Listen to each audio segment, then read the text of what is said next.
Adelante, Paco.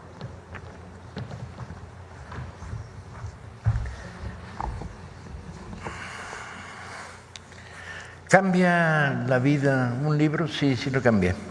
¿Cambia el mundo? Sí, sí lo cambia. No hace falta explicar esto. El que lo sabe, el que no lo acaba de creer, lo creerá. El Fondo de Cultura Económica gira en torno al libro. El libro permite pensamiento crítico, crea modelos de imitación de cómo vivir y para qué vivir, destruye neuronas averiadas, es el gran constructor de pensamiento vivo, activo, y el destructor de racismo, machismo. El libro es el gran vehículo, el transportador de información. El corazón del Fondo de Cultura es el libro. De 2019 a la fecha se han producido 21 millones de libros y vendido 24. Esta diferencia entre producidos y vendidos es porque además vendemos libros de otras editoriales. El fondo no solo es una cadena productora editorial, sino también una cadena comercial, una red comercial. Mantuvimos e incluso impulsamos la existencia del catálogo histórico de 15,000 títulos, que sostuvo durante años a miles de lectores del mundo universitario, hispanoamericano, hispanoparlante, historia, economía, antropología, ciencia. Y simultáneamente había que, cuando iniciamos la nueva administración, había que volver a convertir el fondo en una editorial popular. Esto significaba poner énfasis en colecciones de gran divulgación. Empezamos por crear Vientos del Pueblo.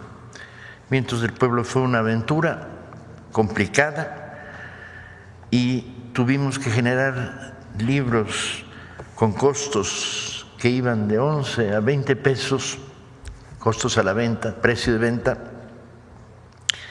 de los cuales ya hemos vendido en estos años 3 millones de ejemplares, y aumenta. Es una colección de abanico que permite que un adolescente inteligente pueda leer, un campesino pueda leer, pero extremadamente popular. Y permítase la anécdota de decir que para fijar el precio tuvimos que definir cuál era el rango, y definimos que el rango era el valor de media torta en un colegio de bachilleres. Nuestros libros de Vientos del Pueblo tenían que costar lo que cuesta media torta, de tal manera que el que comprara un libro perdiera media torta, pero la recompusieran al día siguiente.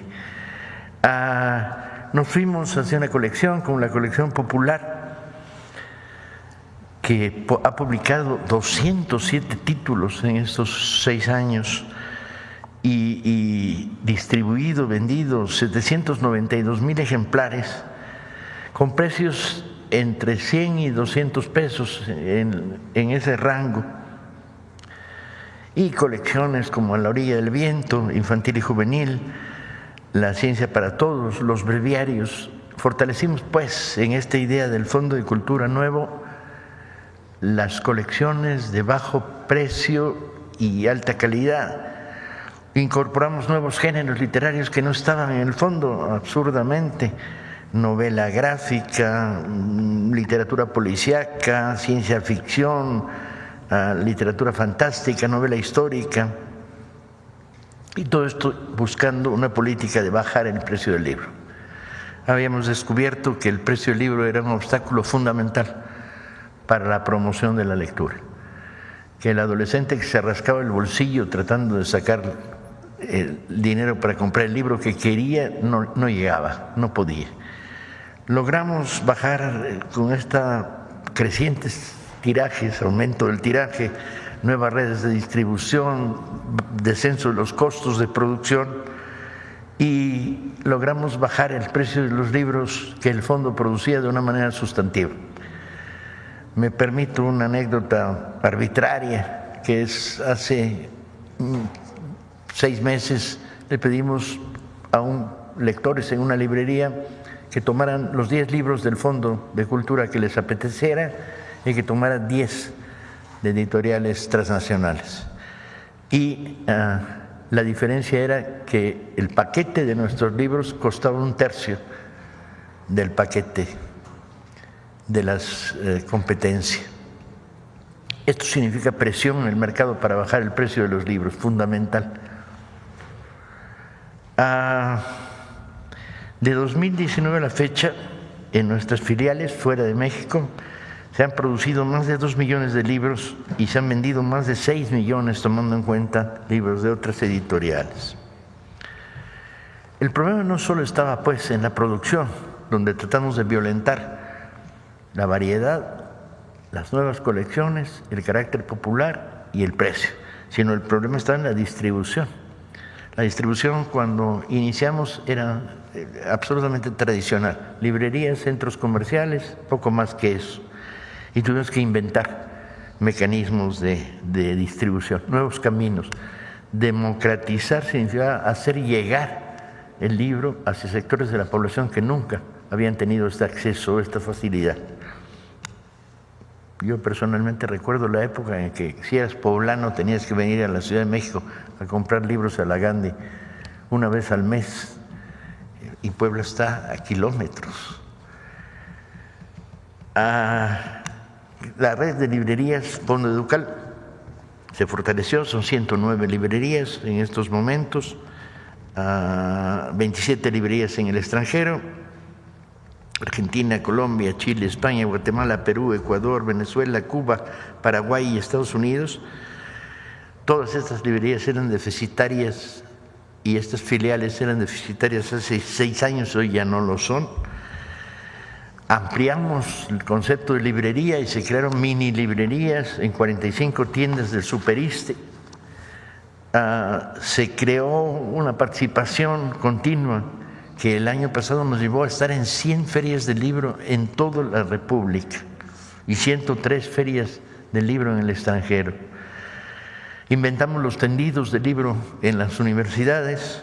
De 2023 a la fecha hemos realizado 218 de estos tendidos, que son mesas abiertas que regalan libros que tenemos descatalogados y que no tienen viabilidad económica. Los regalamos dependiendo la escuela en la que vamos, y al mismo tiempo hacemos una oferta de los libros del fondo.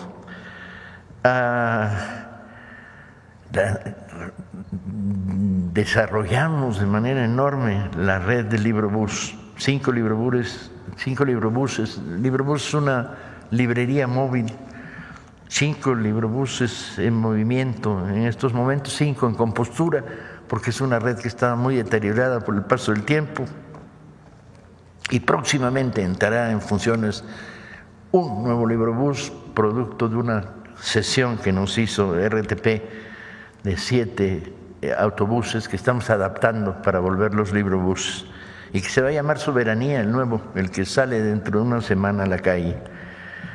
De 2019 a la fecha, 1.131.000 lectores se han subido a un Librobús, en escuelas, en comunidades, en redes urbanas, en redes suburbanas y en larguísimas giras que nos llevaron a recorrer todo Baja California, de punta a punta, que nos hicieron recorrer Oaxaca completa, que nos permitieron hacer más de 40 intervenciones en el estado de Michoacán, en Veracruz Sur, en Sonora y en la ruta del sureste, que tuvimos que abordarla con 2 librobúses haciendo un arco. El resultado es muy emocionante. Cualquier valoración cuantitativa no afecta la valoración emocional de llegar a una comunidad donde no hay librería, no hay biblioteca, ni siquiera hay papelería que venda libros, y llegar con libros desde 10 pesos en el Librobús, o en operaciones combinadas donde regalas libros a comunidades y a niños, y la presencia del Librobús. Todo esto animado además por activistas comunitarios en todos los lugares. Hemos cubierto selvas, desiertos, hemos llegado a donde Cristo perdió el jorongo y no se lo devolvieron. Hemos bajado cerros, subido montañas con librobuses que se nos quedaban a mitad del camino porque no les daba, y tuvimos que hacerlo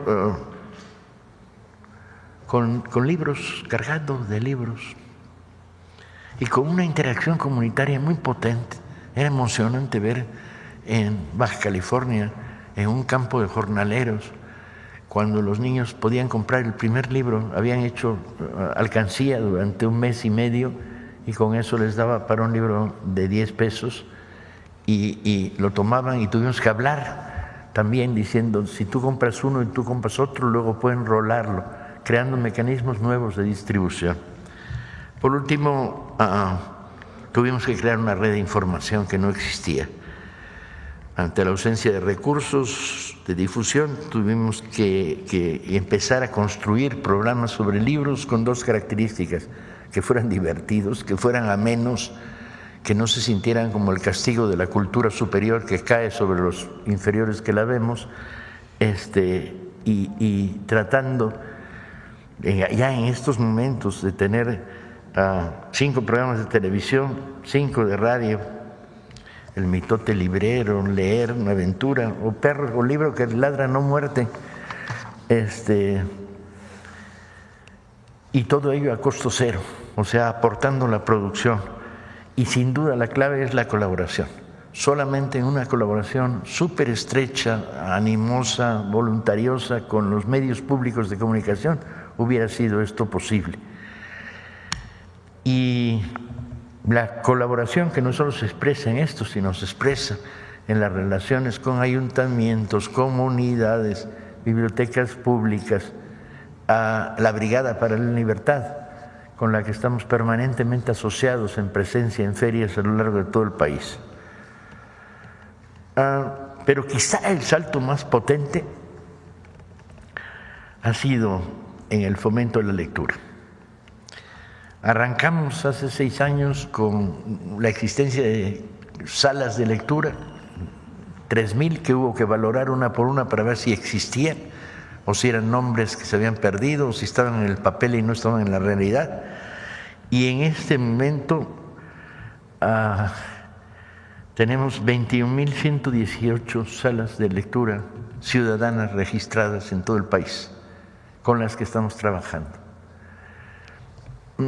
Una sala de lectura o un club de lectura o una biblioteca comunal son un centro donde ciudadanos autoorganizados, voluntarios, se constituyen, se organizan, leen en conjunto, leen en colectivo, se distribuyen libros, y nuestra función es mantenerlas no solo con relaciones, contactos, conversaciones, discusiones, mesas redondas, conferencias, sino también abastecerlas de libros gratuitos. Esto significa que estas promotoras y promotores, y cuando empezó el proyecto me preguntaron cuál sería la definición ideal de una activista de sala de lectura, era una maestra de izquierda y jubilada que reunía las condiciones de habilidad pedagógica, voluntad de servicio al pueblo y tiempo libre. Y cuando fuimos a Oaxaca, cientos de maestras jubiladas y de izquierda se presentaron como voluntarias, y ahí creció la primera gran red de clubes de lectura. Ha habido un avance notable entre niños y en adultos mayores, pero para llegar a los adolescentes nos hemos roto la cabeza de 1000 maneras. Hay un fenómeno de pérdida de lectura en el mundo adolescente hacia otras formas de diversión más sencillas, más gratificantes en lo inmediato, menos profundas, más superficiales, y esto nos ha obligado a la provocación constante para volver a recuperar para la lectura al mundo adolescente, juvenil. Las anécdotas son extrañas. Damos conferencias en Mexicali en una sala donde reciben a niños que han sido deportados sin sus padres, y mientras se localiza a sus padres hay una escuela y un centro habitacional para ellos. Hablamos sobre la libertad, el libro como una manera de libertad, y al día siguiente se fugaron 13, con lo cual éramos responsables indirectos de la fuga. Afortunadamente en un día regresaron 12 de los 13 y en un año habían formado un club que se llama Patitos en Libertad, un club de lectura con gran éxito que ha proliferado y ha ido creando relación de sustitución. Salen niños, desaparecen, se unen a sus padres, encuentran su destino y llegan nuevos niños. Eso, o convencer en una normal de que los 3 mosqueteros son todos para uno y uno para todos, y una de sus claves es el concepto de solidaridad, o convencer en un bachilleres en Jalisco de que los que han leído a Neruda ligan más, con lo cual provoca una sonrisita pública y tienes que decirlo. No, está estadísticamente comprobado, y al final del día descubres que lograste que los 20 poemas de amor se vendieran en esa escuela, un centenar de ejemplares, porque supongo que ahí se ligaba poco. Es la provocación la clave, es romper los esquemas tradicionales que dicen tienes que leer. No tienes, puedes, no estaría mal, te abre una puerta, y significa impulsar estos elementos. Para mantener una red de fomento a la lectura de este tamaño, del 2019 a la fecha se han donado más de 7 millones de libros en México, en colaboración con gobiernos estatales, municipios e instituciones. Destaco la colaboración enorme con la Brigada para Leer en Libertad. Provocación, la última. Lo reto a que me muestren una población de más de 5,000 habitantes que no tenga club de lectura. Y si me la muestran, pues va a haber un recado ahí. Déjenme verificar, sí, porque rápidamente nos comunicamos con ella para crearlo.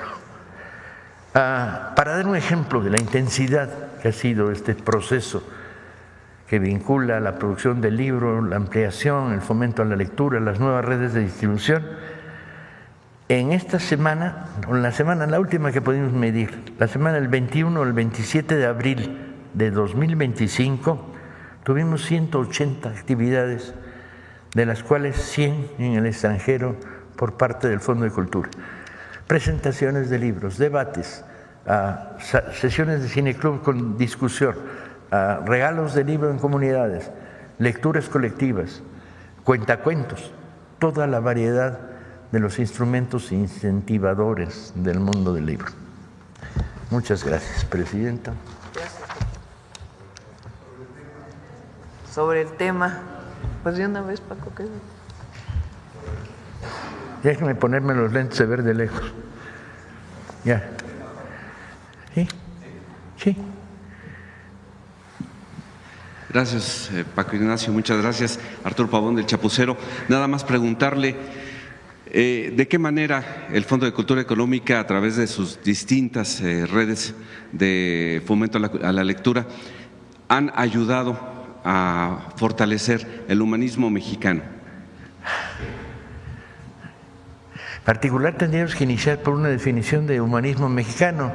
En el canon recién creado, decir que el humanismo mexicano es el hijo de vertientes de pensamiento político nacional, y el juarismo, el movimiento liberal, el magonismo, el cristianismo progresista de los años 60, esto que hace eco en lo que llamamos humanismo mexicano, habría que decir que damos cientos de conferencias al mes sobre temas de historia de México.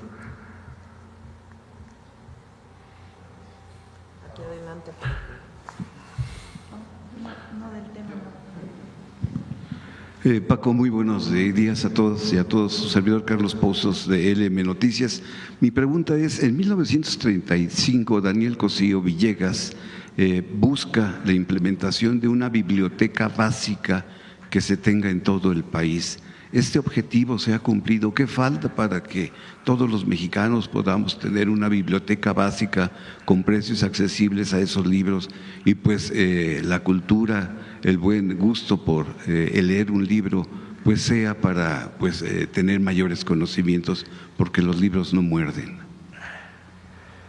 La idea de una biblioteca básica es peligrosa, porque ¿qué debe estar dentro, qué debe estar fuera? Y hemos intentado, cuando hicimos 21 para el 21, tratamos de tener una biblioteca básica, literaria, dentro de las posibilidades que nos presentaba. Yo creo que la clave es la colaboración. Cada vez que avanzamos en términos de colaboración, en esta semana inauguramos redes de clubes de lectura en reclusorios de alta seguridad y en el programa de la mujer, de sembradoras. Cada vez que vas creando una colaboración en estos niveles, vas construyendo la idea de una biblioteca no básica, sino más o menos profunda. Estuvimos discutiendo con los organismos estatales y nacionales de vivienda si cuando se entrega una vivienda deben ir 5 libros en la vivienda. O sea, además de los ladrillos, de los utensilios higiénicos, si debe haber 5 libros en cada vez que se entrega una vivienda. Y esto sería básico, hay que pensarlos bien, cuáles son estos 5 libros, o variarlos por regiones, porque otro de los problemas que encontramos es que el país es de una complejidad tal que cuando tú dices Costa de Veracruz, 200 clubes de lectura en comunidades costeras, enseñanza media casi todos, y les dices, les vamos a mandar El viejo de mar de Hemingway, la historia de un pescador, y te reviran diciendo, oye, la mitad les encantó, pero la otra mitad no quieren ese, porque ya de pesca no les interesa. ¿Y qué les mando? Y me dicen, mándanos de dragones. Y les mandamos de dragones y agarramos los libros del viento, fuego y el mar y los mandamos a la Sierra de Aguascalientes, donde no habían visto el mar. Entonces, la flexibilidad de la idea de una biblioteca básica es muy grande, porque cada vez notamos más la voluntad de la construcción y la necesidad de la producción de libros de historias regionales. Los clubes que surgen están continuamente presionando, queremos las leyendas de la región, queremos, y estamos publicando algo en lengua, originales, pero además de eso estamos creando una red de producción que no tiene que ver con papel, porque no hay tantos lenguaparlantes como lenguahablantes, sino que tiene que ver con la voz, y estamos haciendo audiolibros en lengua para distribuirlos a través de redes comunitarias que existen en todos lados. Es impresionante cuando tocas suelo la capacidad de colaboración. Es fascinante ver el fenómeno de este país. ¿Podría leer más? Sí, puede leer más. Está leyendo más, sin duda. Donde tocas, está leyendo mucho más. Y la voluntad de colaboración, la voluntad de millares de voluntarios regalando horas de su tiempo libre para hacer fomento a la lectura, pero también de millares de funcionarios de diferentes instituciones que cuando tocas la puerta dicen va, y cada uno de estos significa un ahorro de recursos y de esfuerzos. Gracias.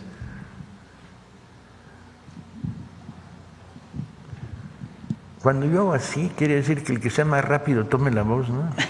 O más rápido. Muy buenos días, Presidenta. Héctor Herrera, de ACE y de Hidalgo. Retomando lo que dice usted, Paco, lo que dice uno de los compañeros, ¿qué es lo que tiene proyectado este fondo? En un libro de los cambios tan impresionantes, sobre todo del segundo piso, que ha roto cualquier esquema. Un libro de aniversario que nos muestre esa historia de la izquierda, porque estamos condenados a repetir si no la conocemos. Si está usted proyectando algún libro cincuentenario de nuestra historia, el centenario, no lo sé.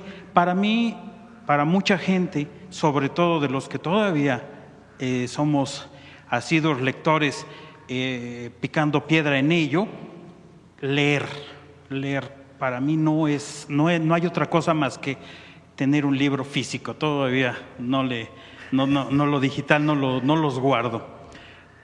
¿Verdaderamente podemos hacerlo?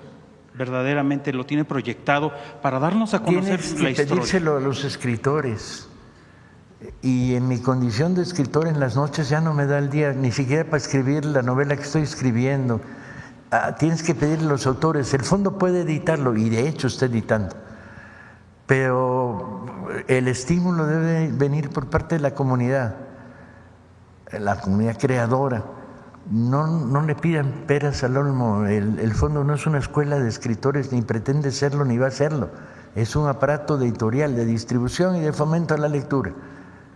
Muy variado, muy imaginativo, pero no hace los libros que usted quería leer. Esos tiene que pedírselo a los autores.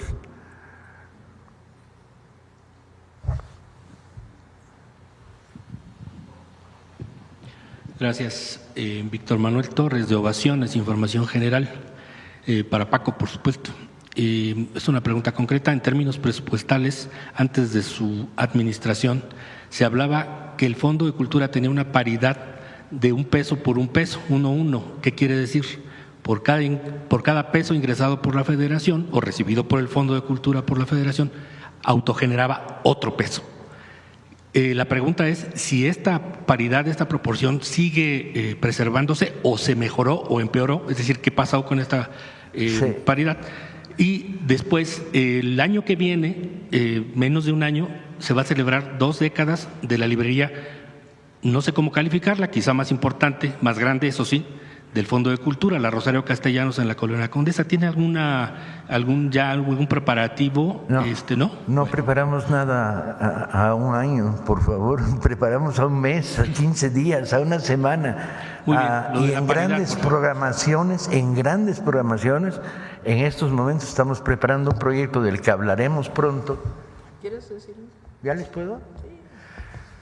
Viene uno grande de veras, con lo cual, con permiso de la presidenta, y si no, no andaría yo de hocicón, les puedo informar que estamos preparando el lanzamiento a escala de toda América Latina de una colección que va a ser llamada 25 para el 25, que va a regalar a jóvenes 2,5 millones de libros en Argentina, Colombia, Cuba, Venezuela, Chile, Paraguay, Honduras, Guatemala y México. Este es un proyecto a iniciativa que arrancamos y está coordinando con editoriales y con gobiernos estatales para hacer un lanzamiento simultáneo de estos 2,5 millones de libros hacia fines de este año. Es el proyecto más grande de fomento de la lectura y tiene un objeto muy claro. El objeto es hacer que jóvenes y adolescentes lean por placer, que descubran el placer de leer, ¿sí? Es una colección muy variada que incluye textos de la época del boom y un poquito posteriores. Incluye a García Márquez, a Benedetti, a Galeano, muy importante, la presencia de autoras mexicanas como Adela Fernández, que habían tenido poco éxito, o la Gran Premio de Poesía Piedad Bonet, colombiana. 25 libros, y ese es el gran proyecto de lanzamiento hacia fin de año. Estamos en la cocina porque hay que poner de acuerdo a muchos sectores, partes, porque es un proyecto colaborativo también. La paridad sí, seguimos 1:1. Sí. A veces con retrasos y demoras por parte de uno o de otro, pero no, se conserva.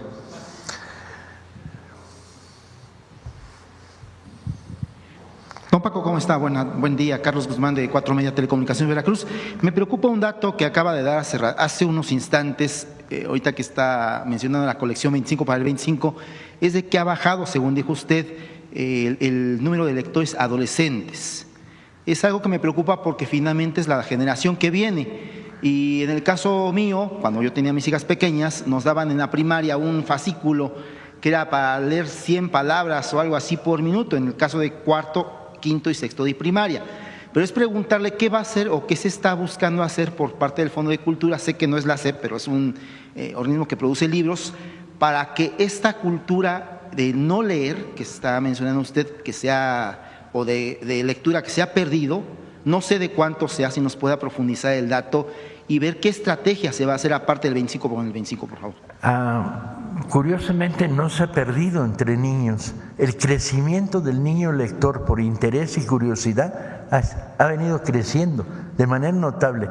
Y en coordinación con la SEP, que es la Secretaría de Educación Pública, se dedica a la educación formal, lectoescritura, lectura de aprendizaje, lectura de velocidad, nosotros impulsamos la educación sentimental, lectura por placer, lectura por interés, lectura por curiosidad. Y entre los niños ha estado creciendo. Donde está la traba es en el mundo adolescente. Y ahí ha habido una pérdida de lectores que es incalculable. Pero pregúntale a los que ves dándole al telefonito todo el día que tienen los dedos gordos afilados. El signo es, si tienen los dedos gordos afilados, quiere decir que leen poco. Pero hay que, a ver, otra vez, el problema no es un problema de dar una confrontación entre formas de diversión. Ha sido un error cuando se ha hecho. Fútbol no. Apaga la tele, enciende un libro. No. Enciende la tele y en los intermedios donde hay anuncios de cervezas, abre un libro y ponte a leer.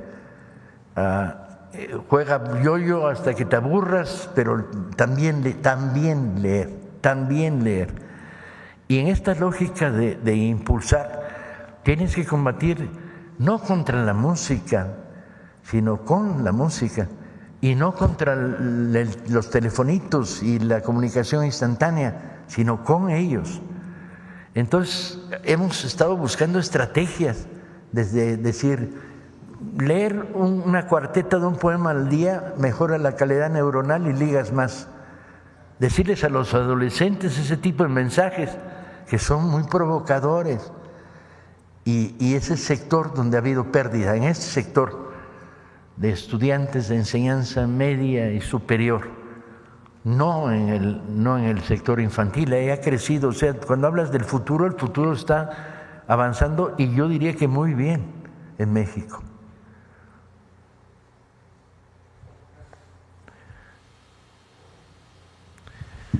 Buenos días a todas y todos. Carlos Navarro de Heraldo Media Group. Justo eso, Paco, ¿cómo no caer en esa política de discriminación a la diversión? Es decir, desde casa, que los padres no le digan a los jóvenes, deja el celular y ponte a leer, deja de ver la televisión y ponte a leer, no salgas y ponte a leer.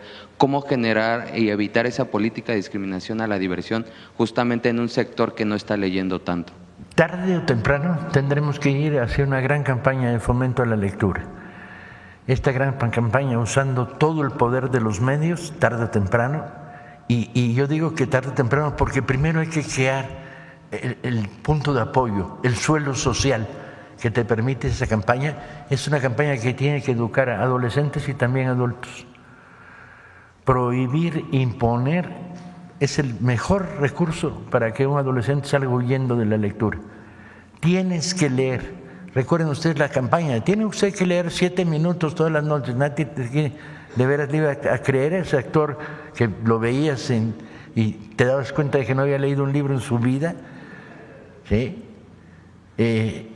Eres burro si no lees. Bueno, hay que ser burro para formular una campaña en negativo. Las campañas se fomentan en positivo. ¿Sí? Entonces cuando lleguemos a este momento, la batalla es hacia los dos lados, hacia padre y formas autoritarias de imponer la lectura. El mejor padre aliado de la lectura es el que deposita un libro en la mesita de noche al ladito de la cama de su hijo y no le pregunta al día siguiente, ¿ya lo leíste? Sino que obliga a que ese niño se pregunte, ¿y cómo llegó el libro hasta mí? ¿Quién lo trajo? ¿Cómo lo puso? ¿Y por qué? El gran motor de la voluntad de leer es la curiosidad. Y eso es lo que hay que estimular. Lo logramos con los maestros. Nos costó al principio mucho trabajo con la Secretaría de Educación Pública que entendieran que en el fomento a la lectura no hay reglas autoritarias. No es tienes que leer un libro a la semana los lunes, tienes que leer un cuento los lunes, todos los maestros. No, tienes que crear curiosidad y voluntad. Y cuando entendimos eso, hemos avanzado de manera notable, complementaria con la Secretaría de Educación Pública. En algunos lugares excepcionalmente complementaria. ¿Hay forma de competirle de manera paralela a plataformas como TikTok o Facebook, las redes sociales? Hay que capturar TikTok, no hay que competir. Hay que hacer TikTok. Yo hago TikTok y leo manga. Y no por eso he perdido mi capacidad para contarles durante una hora quién era Leonardo da Vinci. El TikTok no demerita. El TikTok es una forma. Tenemos que apoderarnos de las estructuras mediáticas, dándoles contenido, riqueza, imaginación, y no el miedo. Gracias.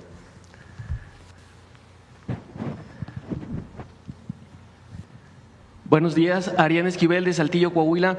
En mi estado actualmente se está llevando la Feria Internacional del Libro. ¿Cómo cree que estos lugares, estos eventos logran fomentar la lectura entre los jóvenes, entre los niños y aparte crear una comunidad? ¿Cree que se puedan replicar más ferias durante los años, ya que en muchos estados pues solo se realiza una al año?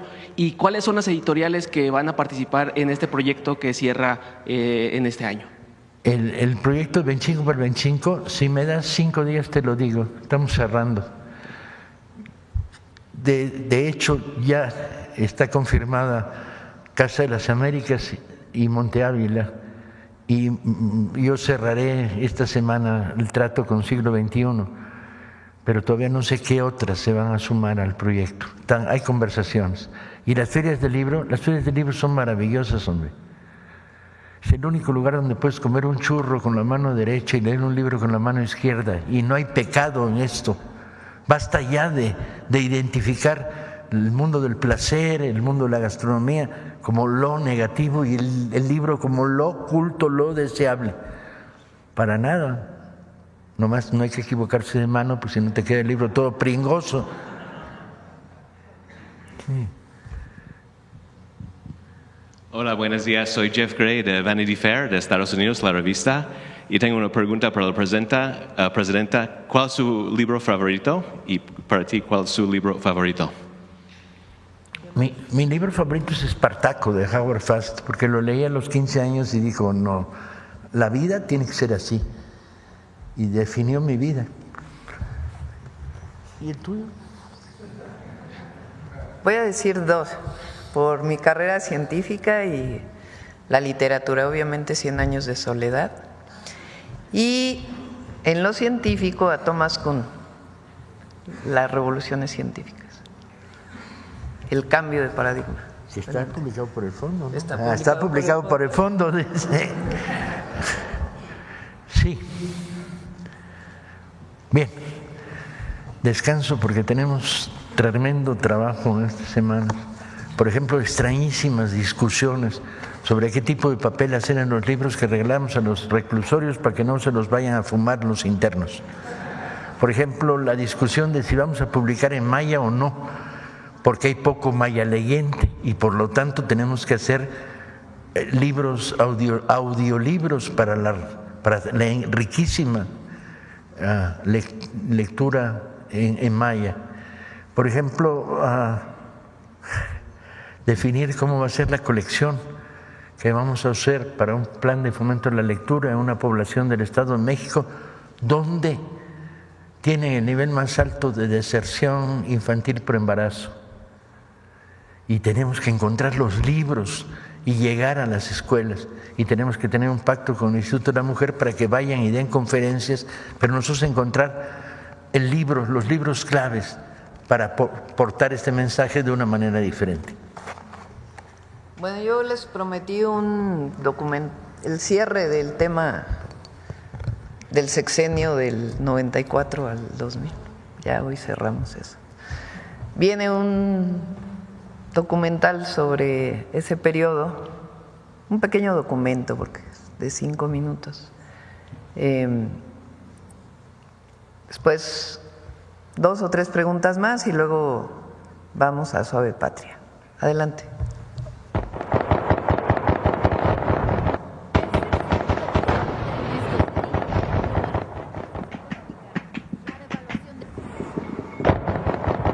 No tiene sonido.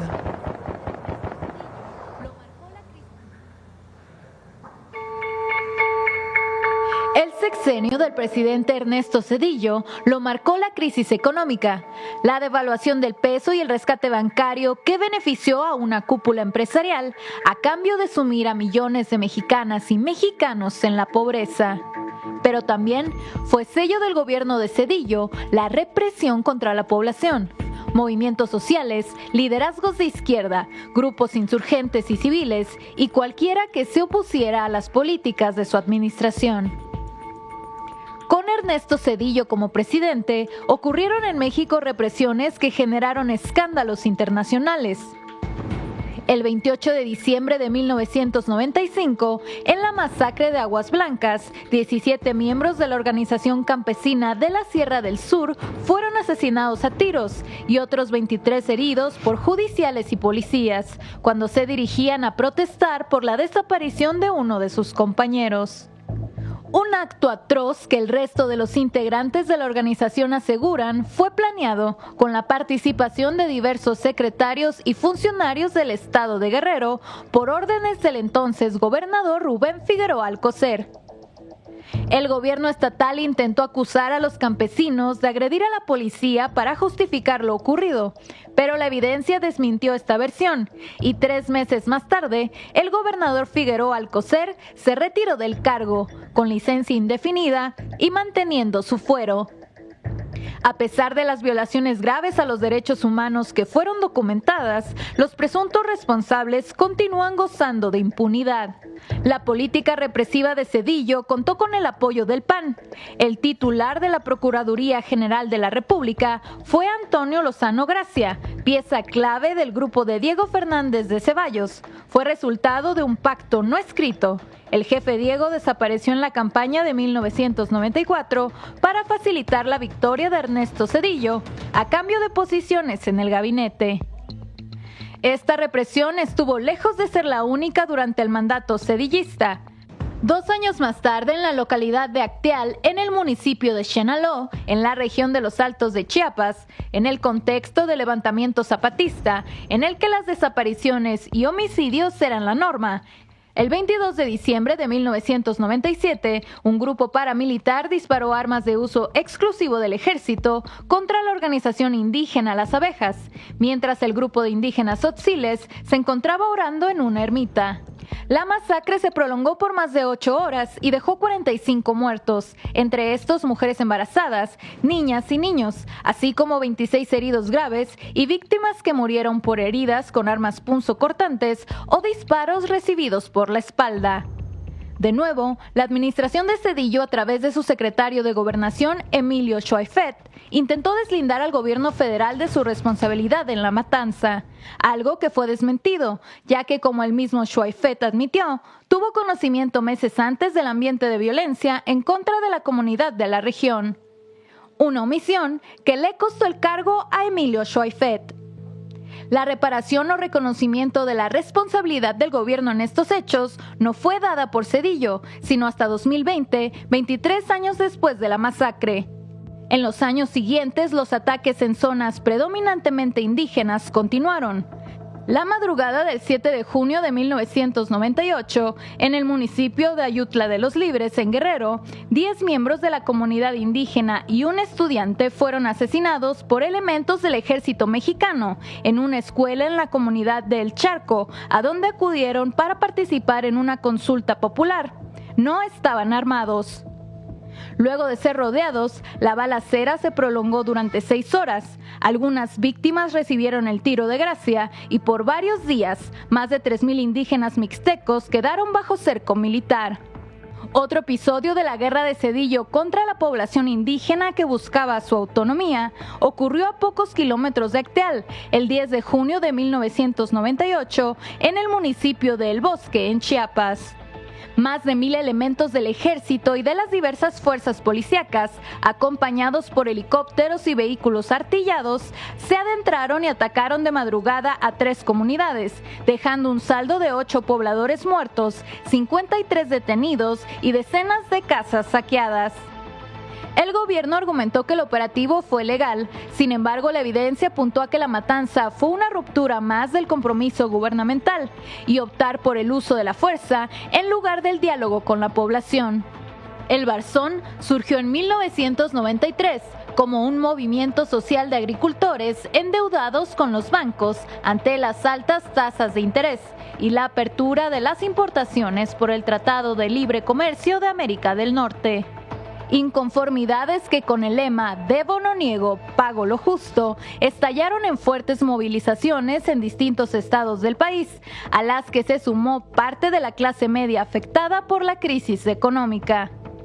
En la guerra social entre los deudores y la banca, Zedillo tomó el lado de los banqueros, reprimiendo las manifestaciones y promoviendo la ley Zedillo en contra de los deudores para proteger a los bancos y acreedores. La violencia dictada desde el Estado marcó los sexenios de Zedillo y su antecesor Carlos Salinas, pues entre 1988 y 1997 se produjo una persecución sistemática de la oposición y de miembros de partidos como el PRD, que provocó la muerte de más de 600 militantes del PRD, crímenes que nunca fueron esclarecidos.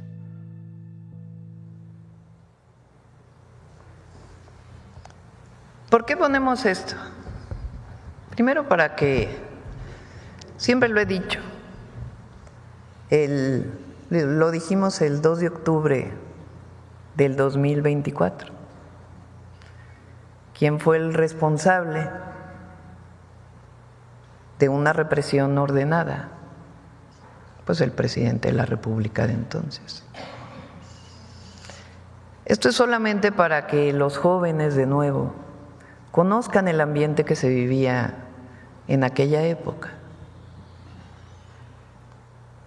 ¿Por qué lo ponemos? Porque el debate hoy es el autoritarismo. Así lo quiso poner la oposición.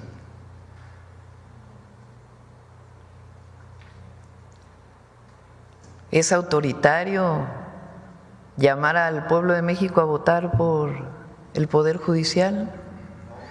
Es autoritario que haya libertad de expresión, que se pueda decir lo que uno quiera en cualquier medio. Es autoritario que no se censure. Y no estamos más que informando desde los distintos puntos de vista, y que el que escucha la mañanera, el que lee un artículo, tome su propia decisión, su propia forma de ver el mundo y de ver la historia de México. Entonces, así como hay una acusación directa a la presidenta de la República de que es autoritaria porque hay elecciones en el Poder Judicial, pues vamos a hablar de épocas donde se vivió el verdadero autoritarismo vinculado con la represión. Cuando hay un momento de autoritarismo que tiene que ver con represión a movimientos sociales, movimientos indígenas, cuando tiene que ver con asesinato desde el Estado de dirigentes sociales, entonces hablemos de autoritarismo. Es nada más para que quien nos escuche y quien lee y quien escucha los medios, pues haga sus propias reflexiones y lea qué ocurrió en aquella época y qué ocurre hoy, cuál es el espacio de libertad que se vive hoy y los espacios que se vivieron en aquella época. Entonces, con esto cerramos el tema y pues ya que la ciudadanía, que el pueblo de México pues tenga la información suficiente, sobre todo los jóvenes que no vivieron aquellas épocas. Nosotros ya pasamos por una historia de nuestro país, tenemos nuestras reflexiones, pero que cada quien decida con información dónde hay autoritarismo y dónde hay libertad y dónde hay democracia.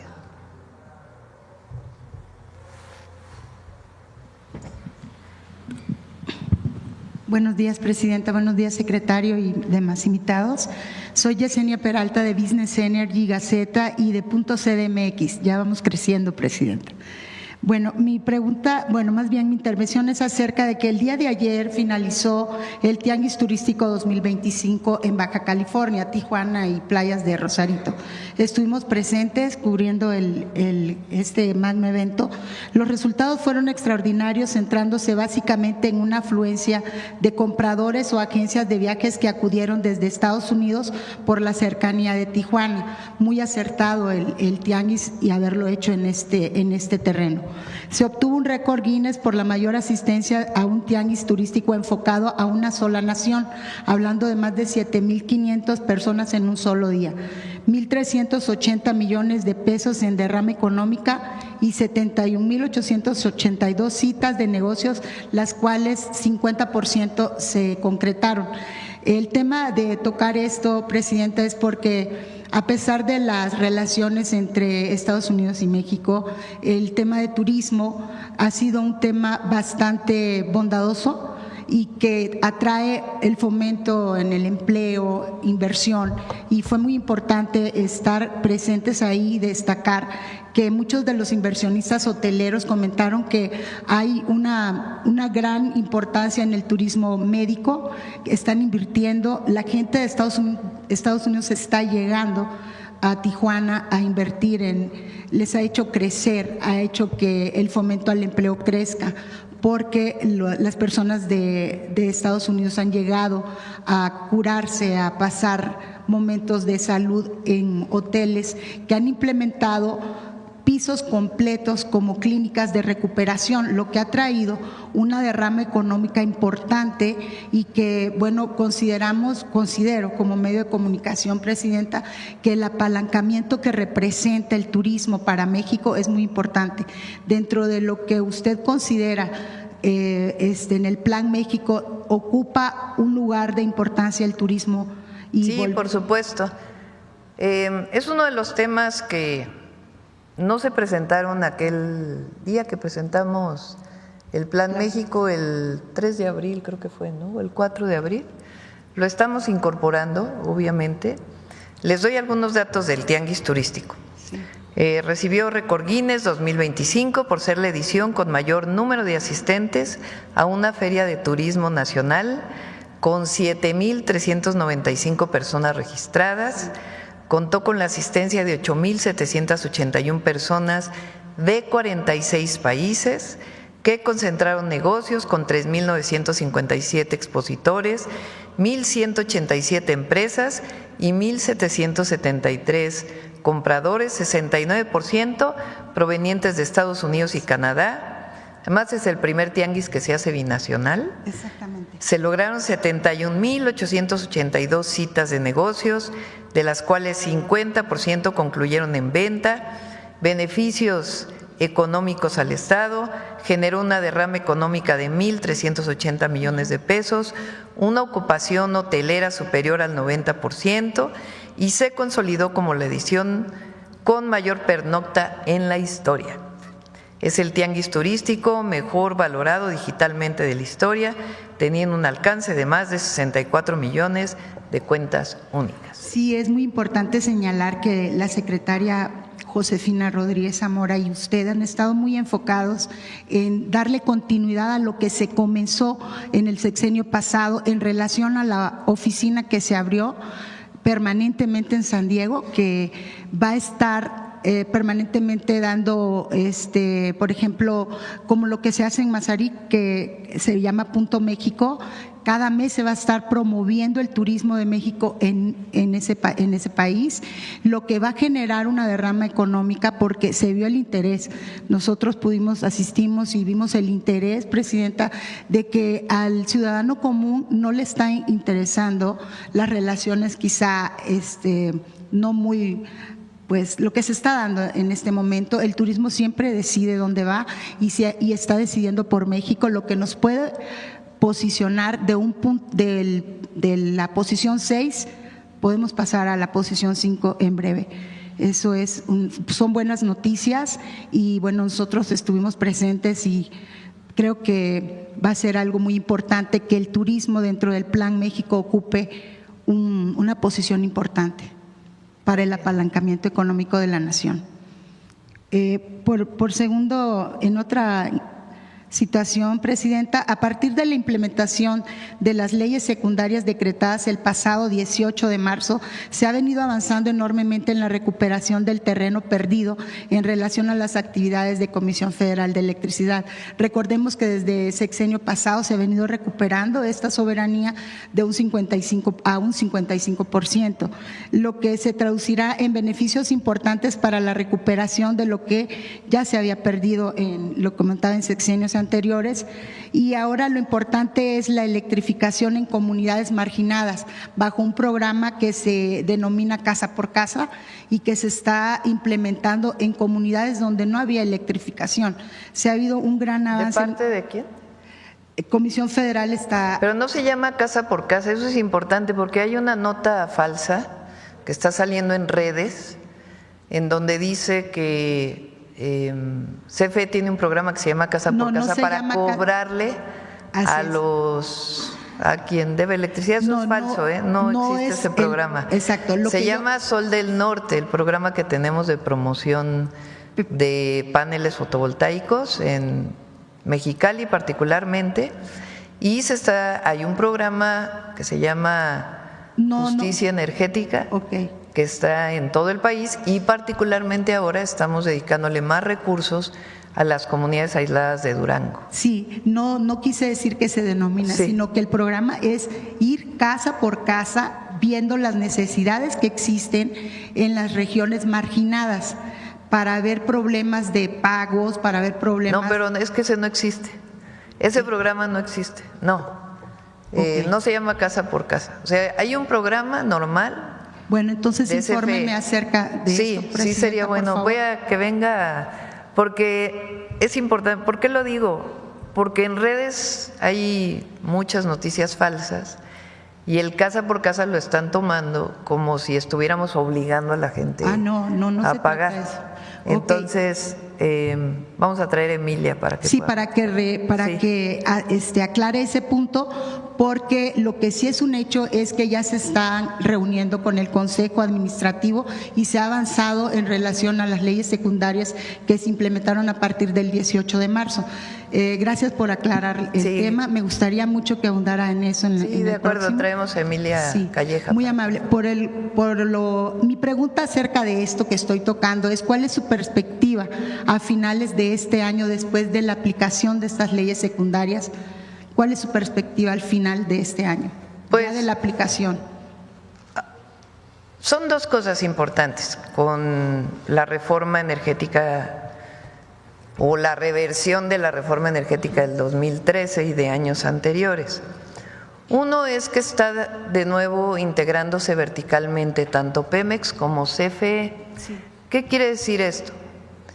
Durante muchos años y después con la reforma del 2013, CFE, que era una sola empresa, la dividieron en subsidiarias regionales.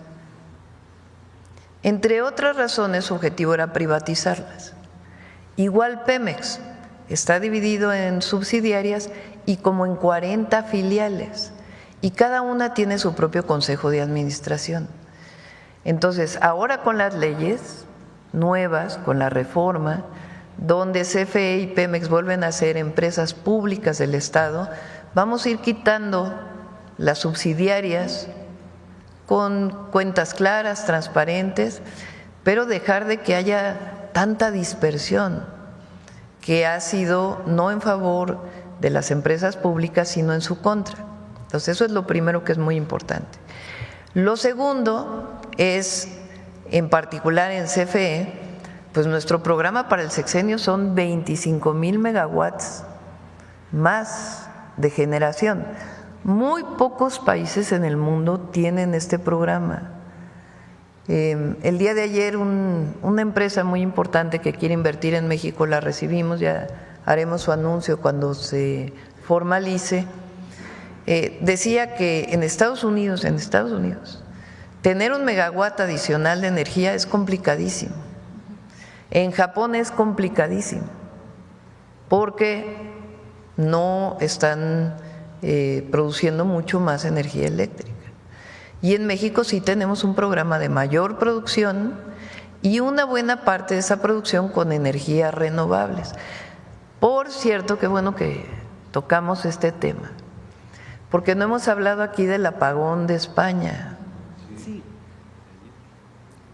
El presidente de España, después de distintos análisis que siguen haciendo de qué produjo este apagón, responsabilizó a las empresas privadas, porque en España hubo un proceso de privatización del sector eléctrico muy fuerte, que ha tenido problemas de aumento en la tarifa de manera impresionante y ahora de la situación que se vivió en España.